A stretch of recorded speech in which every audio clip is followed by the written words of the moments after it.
ये फिर मैं बताता हूँ। देखिए वीकेंड के दौरान 3-4 बड़ी डेवलपमेंट हुई हैं इस सेगमेंट में।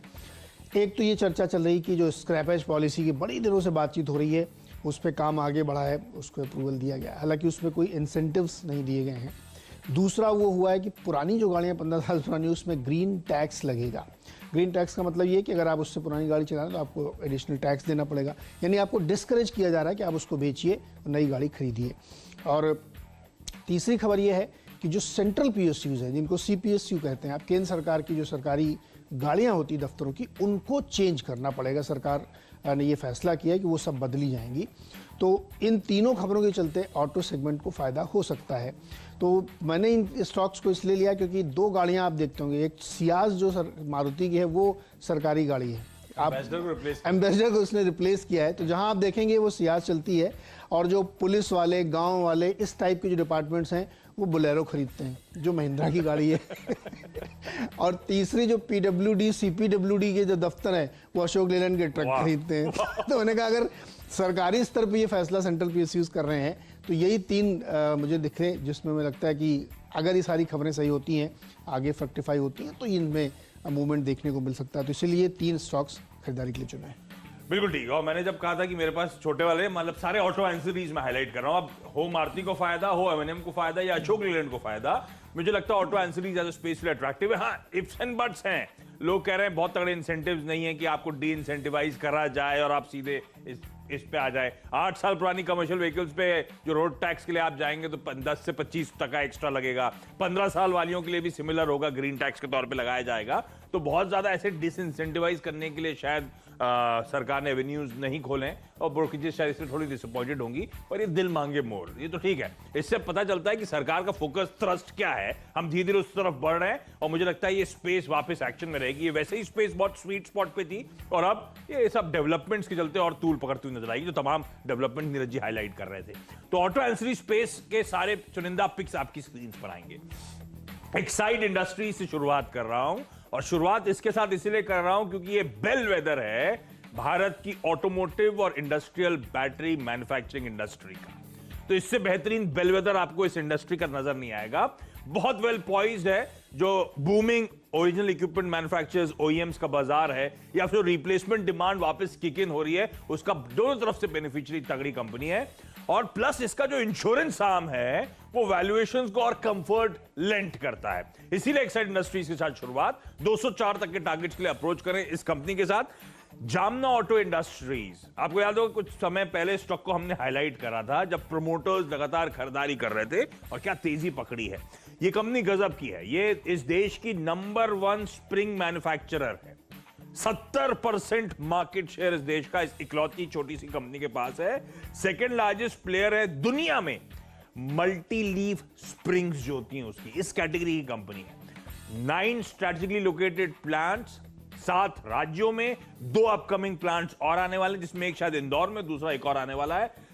यह कंपनी 300 पार्ट्स मैन्युफैक्चर करती है ओईएम्स के लिए। 2000 से ज्यादा प्रोडक्ट्स हैं आफ्टर मार्केट्स के लिए जो कंपनी मैन्युफैक्चर करती है। डेट इक्विटी बहुत कंफर्टेबल 0.3 टाइम्स पे, वो भी है। इसने 100 करोड़ का केपेक्स करा था पिछले साल, उसको इंक्लूड करके इस तरह का कंफर्टिंग डेट इक्विटी है। और टाटा मोटर्स हो, चाहे अशोक लेलैंड हो, जीएम हो, वॉल्वो हो, भारत बेंज हो, टोयोटा हो, इसूजू हो, एएमडब्ल्यू, फोर्स मोटर्स, मान इंडस्ट्रीज, सबको यह कंपनी सप्लाई करने का काम करती है। मेनन बेयरिंग्स तीसरी कंपनी, देश की largest engine bearing company, one of the fastest growing aluminium component manufacturer. इसका बिजनेस और नेटवर्क सारे इंपॉर्टेंट मार्केट्स में दुनिया भर में आपको नजर आएगा। GM, Tata, Mahindra, Maruti, Eicher, BML, Cummins जैसी कंपनीज सब इसकी क्लाइंट लिस्ट में। और इस कंपनी की हाईलाइट है इसका अट्रैक्टिव रिटर्न। 3 साल का आरओई औसतन 24-25% के पास आपको नजर आएगा।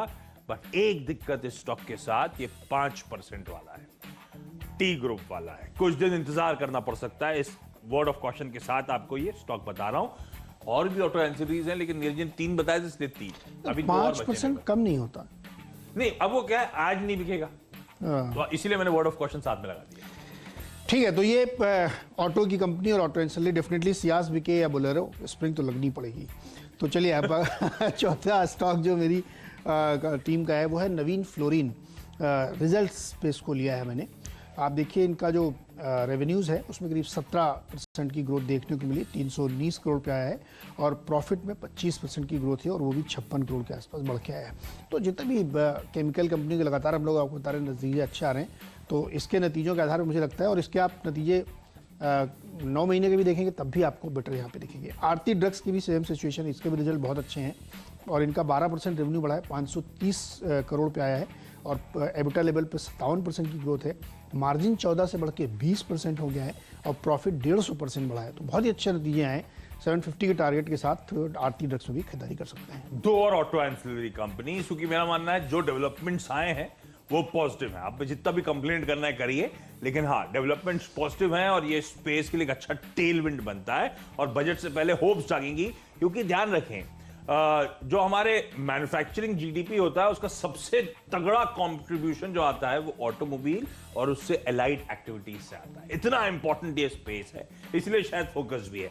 प्रिकॉल अगला ऑटो एंसिलरी पिक है। ये कंपनी ऑटोमोटिव इंस्ट्रूमेंट्स बनाने का काम करती है, रेप्यूटेबल ग्लोबल ब्रांड है ऑटोमोटिव कंपोनेंट्स में और प्रोडक्ट्स के कारोबार में। 45 कंट्रीज इस कंपनी की वहां पे प्रेजेंस, और 2000 प्रोडक्ट वेरिएंट से कंपनी बनाती है। और मुझे याद है जब से मैंने गाड़ी चलाना शुरू करी टू व्हीलर, तब से प्रिकॉल के मैं इंस्ट्रूमेंट क्लस्टर्स वगैरह देख रहा हूं गाड़ियों में। ड्राइवर इंफॉर्मेशन सिस्टम, अब वो इसे कहते हैं, पहले इंस्ट्रूमेंट क्लस्टर्स कहते थे, अब ड्राइवर इंफॉर्मेशन सिस्टम, वो जो पूरा पैनल आता है, सेंसर्स जो आजकल हर गाड़ी में लगते हैं, पंप्स जो होते हैं, वाइपिंग सिस्टम जो होते हैं, लार्जली हर गाड़ी में प्रिकॉल के आपको नजर आएंगे। इस तरह की पेडिग्री की कंपनी है, 50 का टारगेट। और फाइनली पांचवा और आखिरी ऑटो एंसिलरी पिक जो है वो है यूकैल फ्यूल्स, यूकैल बोलेंगे, यूकैल फ्यूल सिस्टम्स। एक्सटेंसिव रेंज है कंपोनेंट्स की, 2, 3 पहिया 4 पहिया गाड़ियों के लिए। ये कॉम्प्रिहेंसिव, सब अलग अलग तरह की कंपनियां लेके आया हूं। ये comprehensive fuel management system provide करती है ऑटोमोबाइल सेक्टर के लिए। तो उससे जुड़े पंप्स, उससे जुड़े एमिशन कंट्रोल पार्ट्स और तमाम वेरियस कंपोनेंट जो इस स्पेस में होते हैं, वो सब बनाने के लिए कंपनी जानी जाती है। तो कार्बोरेटर्स हो गए, फ्यूल मैनेजमेंट सिस्टम जानी जाती है इंडस्ट्री में। मुझे लगता है स्टॉक को खरीदारी करने के मौके ढूंढने चाहिए। और आज के लिए 127 के टारगेट, सारे कंजर्वेटिव हैं। अब पता नहीं मुझे, क्योंकि दोनों तरह की व्यूज में समझ रहा हूं, सुन रहा हूं इस ऑटो इंडस्ट्री के डेवलपमेंट्स को लेकर।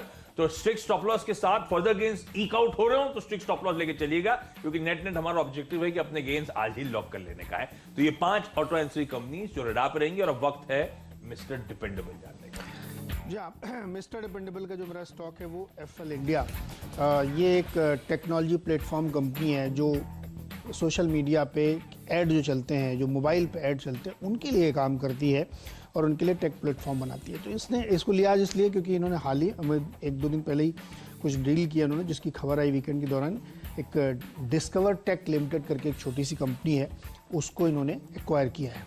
ऐसे कई एक्विजिशन इन्होंने पिछले 2-3 महीनों में किए हैं।